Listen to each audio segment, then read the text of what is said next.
Immediately after President Bush told the nation that he intended to escalate the war in Iraq rather than de-escalate it, as most people want, the Democrats in Washington responded. Stay the course, they said, although not in so many words. What they said was that the president was the commander-in-chief, so they couldn't stop him even if they wanted to.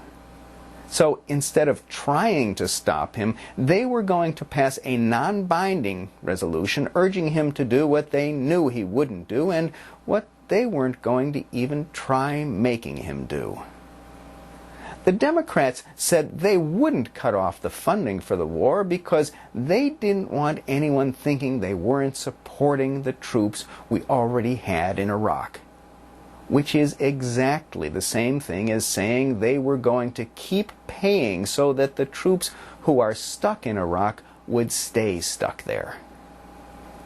The Democrats are so afraid of being labeled as weak on defense that they are going to keep this unwanted war going indefinitely, just like Bush wants to do. They think they will fool us into thinking that they are doing something to stop the war. They aren't stopping the war, and they aren't fooling us. It's very disappointing.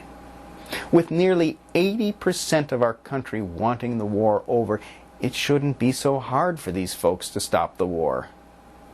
The skinny guy and the tough gal and all the other presidential wannabes are getting ready to ask Democratic voters to nominate them, but they aren't showing those voters that they have much spine.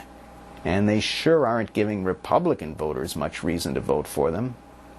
If Republicans want the war to continue, they won't vote for a pro-war Democrat, they'll just vote for McCain. He's made it clear he wants more war. What's an anti-war Democrat supposed to do? Vote for a third-party candidate who is certain to lose, thus assuring a Republican victory? Maybe the smartest thing anti-war Democrats could do would be to start openly campaigning for McCain. The stay-the-course Democratic candidates would quickly realize that without the anti-war wing of the Democratic Party, they would lose to the Republicans. This might force these stay-the-course candidates to finally come out against the war to win these Democrats back. They wouldn't lose pro-war Democrats because there aren't really any pro-war Democrats.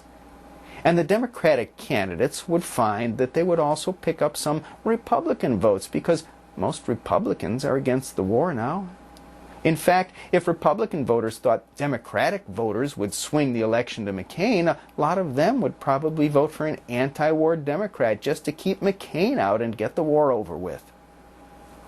Anti-war Democratic voters might think this is a risky strategy. If Republican voters didn't come to their senses and vote for the Democrat, we could end up with 4 more years of war. But if anti-war Democratic voters vote for a stay-the-course Democratic candidate, that's what they'll get anyway.